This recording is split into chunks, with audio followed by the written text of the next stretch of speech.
ব্যবসা-বাণিজ্যকে বাধাগ্রস্ত করে এমন সরকারি নীতিগুলোকে সহজ করা গেলে স্থিতিশীল হবে দেশের অর্থনীতি। ইকোনমিক রিফর্ম সামিটের উদ্বোধনী অনুষ্ঠানে এমন তথ্য তুলে ধরেন বক্তারা। জানান, দেশকে স্থিতিশীল করা ও অর্থনীতিকে স্থিতিশীল করা এই দুটি বিষয়ে নবনির্বাচিত সরকারকে কঠিন সিদ্ধান্ত নিতে হবে। এই প্রক্রিয়ায় বিশ্বাসযোগ্য প্রতিষ্ঠান অত্যন্ত জরুরি। এজন্য প্রয়োজন যোগ্যতার ভিত্তিতে নিয়োগ দেওয়া, বিশেষ করে অর্থনৈতিক খাতের বিভিন্ন পদে। পাশাপাশি নিশ্চিত করতে হবে যে এই সকল প্রতিষ্ঠান সঠিকভাবে কাজ করছে। 2 দিন ব্যাপী এই অনুষ্ঠানে বিনিয়োগ, কর্মসংস্থান, রপ্তানি, বৈচিত্র্যকরণ, ক্যাশলেস অর্থনীতি সহ 8টি বিষয়ে আলোচনা হবে। এতে বেসরকারি খাতের উদ্যোক্তা, অর্থনীতিবিদ ও রাজনৈতিক নেতারা অংশগ্রহণ করেন।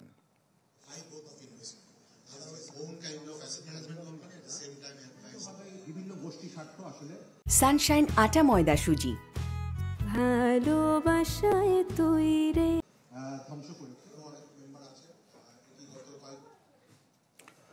রাজধানীর হোটেল লেকশোরে অনুষ্ঠিত হচ্ছে বিনিয়োগ সামিট। সহকর্মী রাকিব হোসেন সেই খবরটি রাখছেন, জেনে নেব সবশেষ পরিস্থিতি।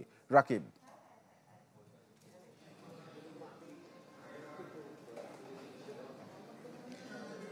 তানভীর, আপনি যেমনটি বলছিলেন যে এখানে আসলে 2 দিন ব্যাপী যে ইকোনমিক রিফর্ম সামিট শুরু হয়েছে সেটি আজ সকাল 10টা থেকে শুরু হয়েছে এবং এখানে কিন্তু এখন প্রথম পর্যায়ের আলোচনা চলছে।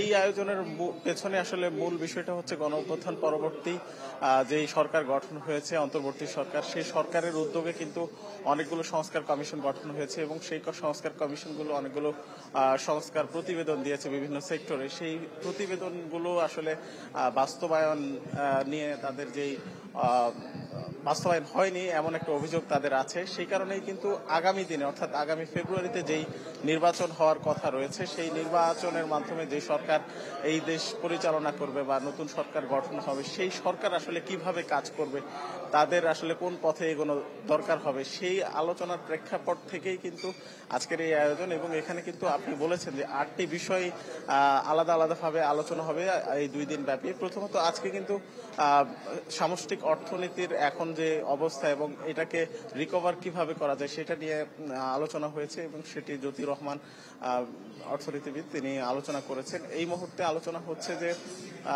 দেশের বিনিয়োগে বড় বাধা আসলে কি আছে, কোন কোন বাধার কারণে আসলে দেশে বিনিয়োগ আসছে না, দেশি এবং বিদেশি বিনিয়োগ, সেই বিষয়টা নিয়ে এখন আলোচনা হচ্ছে।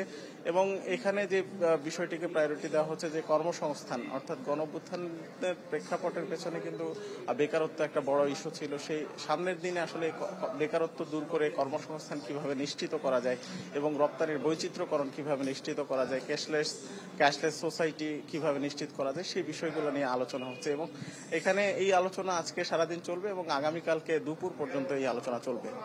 রাকিব, ধন্যবাদ আপনাকে আমাদের সঙ্গে যুক্ত হওয়ার জন্য। দর্শক, ইকোনমিক রিফর্ম সামিট 2025-এর খবরাখবর জানাচ্ছিলেন লেকশোর হোটেল থেকে সহকর্মী রাকিব হোসেন।